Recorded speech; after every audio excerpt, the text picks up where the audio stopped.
More arrests in a raid that began yesterday at a Jacksonville Beach massage parlor. Federal agents swooped down on Tang Dynasty Foot Spa, leading employees away in handcuffs and zip ties. Sources tell News4 Jax it's an investigation into a report of human trafficking. The owners, Bo Tang and Shen Lu, were charged with permitting an unlicensed person to give massages. And we've learned 5 others have been arrested for doing massages without a license. News4 Jax reporter Maggie Lorenz is joining us live from the jail downtown, where most of those arrested are still being held. Maggie, as we saw during the raid, this is a joint law enforcement operation.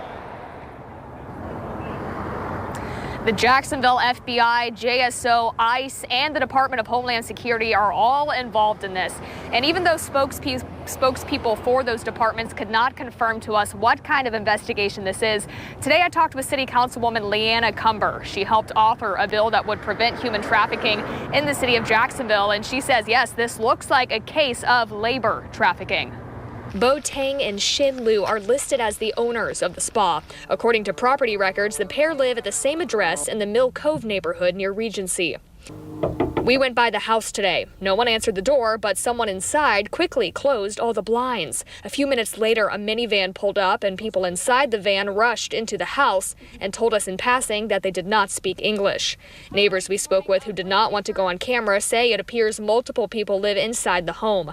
One neighbor told me he's seen them in passing, but otherwise the occupants keep to themselves. Yesterday's raid, according to Councilwoman Cumber, looks like a case of labor trafficking and not sex trafficking. She says it's common to confuse the definitions.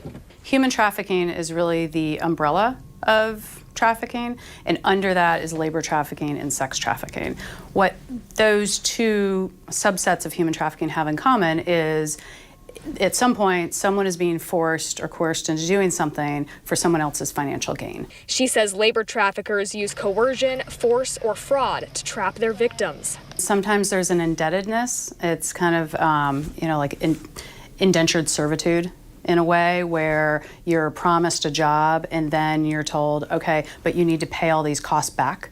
And so you feel that you need to continue to stay there until you pay all these costs back. Business records for Tang Dynasty show all the licenses up to date and no active complaints.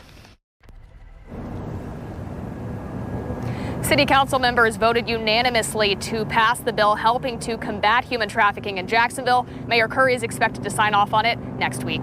Reporting live from JSO, Maggie Lorenz, Channel 4, the local station. Maggie, what's next in the Tang Dynasty investigation? Well, those arrested, they were supposed to have their first court appearances this afternoon, but when we got there, a bailiff told us that they had to be postponed because they did not have a translator on hand. So, Tom, it looks like those court appearances are set to happen first thing tomorrow morning.